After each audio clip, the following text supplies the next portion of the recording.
Estamos con el ingeniero agrónomo máster en suelos, el ingeniero Ken Morilla, un paraguayo de descendencia japonesa que realmente la charla tuya fue muy ilustrativa.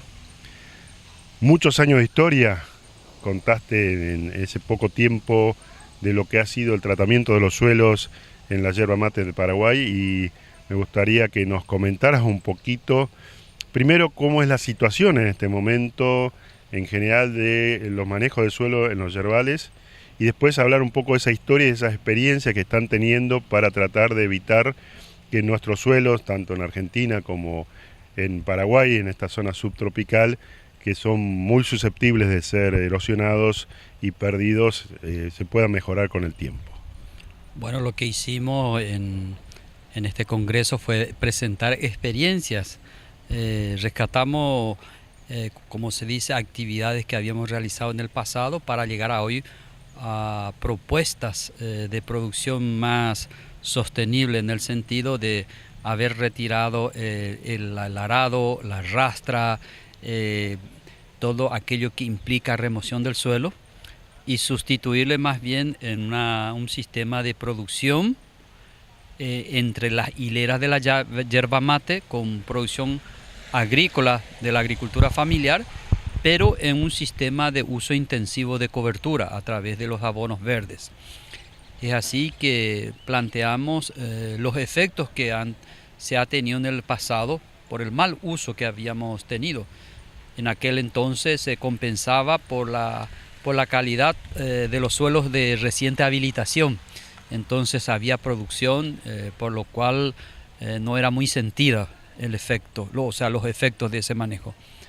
Hoy en día, suelos con 25, 30 años de uso, con mucho movimiento en el proceso de limpieza, en el proceso de manejo de ese yerbal, y con prácticamente poco aporte, los rendimientos han bajado y deja de ser rentables. Entonces la propuesta, que lo venimos haciendo desde hace unos 25 años ya, es paso a paso, a través de aciertos y errores, hemos llegado a un punto donde podemos de alguna manera recomendar un sistema de producción más sustentable, más duradero, ya que permite producir alimentos y la hoja como cultivo de renta, ¿verdad? Como hoja de hierba. Vos hiciste mucho hincapié con respecto a la agricultura familiar y entonces evidentemente estás apuntando a ese pequeño productor, a ese productor que no solo tiene yerba mate, sino tiene otras actividades dentro de su chacra. Me gustaría que lo describieras o nos dieras una pequeña radiografía de cómo es ese pequeño productor de agricultura familiar ligado a la yerba mate. Ese pequeño productor, estamos hablando de una superficie limitada, entre 5 a 8 hectáreas, donde de allí tiene que sacar el sustento desde el punto de vista de la producción de alimentos y su cultivo de renta. Generalmente unos animales menores y, en caso disponible, vamos a decir, una yunta de buey o caballo, de tal manera que le permita usar algunos implementos. Dentro de ese contexto, presentamos en el sentido de que la yerba mate, no solo como un cultivo, sino como parte de un sistema, en donde el manejo que le dé la yerba esté en consonancia con las diferentes actividades. Hemos encontrado en un principio, por ejemplo, especies que hemos cultivado como abono verde, pero que no tenía respuestas para las gallinas, de donde tuvo aceptación. Aquellos abonos verdes que puedan producir semilla y pueda producir alimento para las aves de corral, o después con el tiempo en algunas especies donde tenga mucho control o favorezca el control de maleza, porque uno de los principales problemas de suelos pobres es el control de maleza, la cantidad de malezas resistentes e indeseables para el agricultor, donde le exige cada vez mayor esfuerzo. Entonces, ese pequeño agricultor generalmente no está tractorizado, lo tiene que hacer con mucho esfuerzo manual. Entonces, dentro de ese contexto, toda la tecnología debe adecuarse a no darle más trabajo, más desgaste de lo que ya viene haciendo, sino como entrar a apoyar y a complementar y mejorar con base a esa actividad nueva que viene a realizar. Una de las cosas que también me llamó muchísimo la atención es esa combinación que vos manifestabas o dabas como ejemplo: mandioca, arroz de secano, leguminosa de todo tipo, el ryegrass, como decimos en argentino, basebén, como se dice en la región. ¿Cómo se conjuga? Porque evidentemente cada productor, que cada dueño de una chacra es un universo diferente, pero los principios tecnológicos son los mismos. Sí, tratamos de apuntar no a una receta, sino con base a un principio. Le doy un ejemplo. Se empezó primero entre la hilera todo mandioca, y la mandioca de alguna manera empezó a interferir con la cantidad de hojas.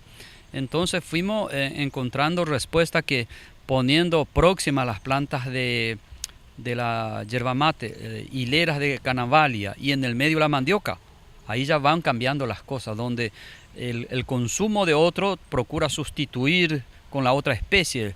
Luego también el arroz, bueno, el arroz el arroz secano da si va mezclado con otra leguminosa, y así sucesivamente. O sea, los principios fundamentales y universales de la relación carbono-nitrógeno, en donde al productor no entre en una complejidad matemática de hacer sus cálculos, sino aquello simple de poder encontrar una combinación donde cada especie vaya satisfaciendo su necesidad.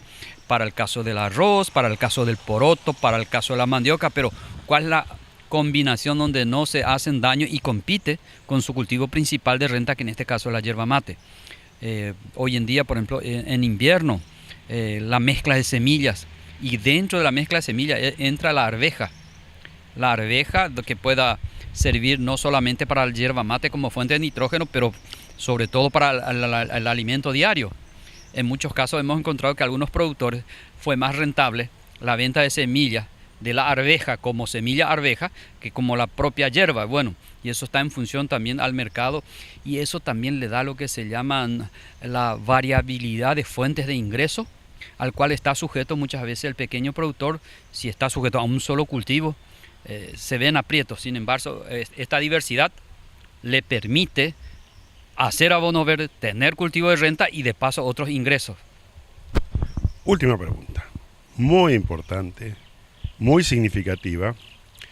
En Misiones siempre se hablaba que, muchos años atrás, que el colono, que buen colono era aquel que tenía los suelos rojos, limpios, y que el colono que abandonado era por su yerbal enmalezado.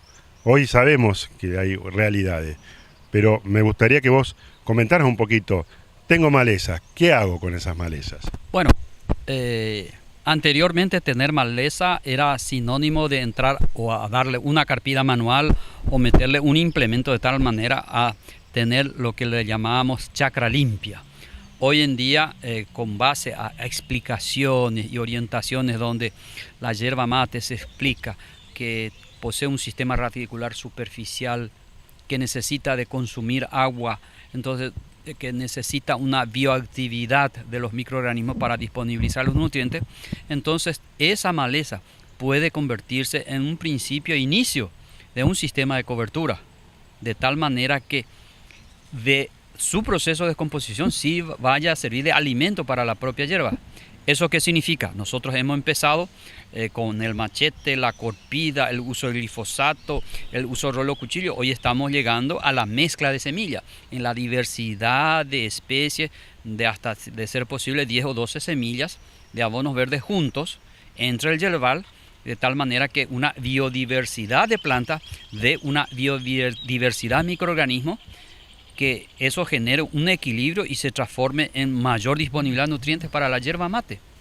Entonces, lo que anteriormente era maleza, mal visto, que hay que agredirlo, hoy es como convertirlo en una cobertura, apoyarlo con cobertura, implantarlo y que sirvan de alimento para el yerbal. Muchísimas gracias. Cuando guste, señor.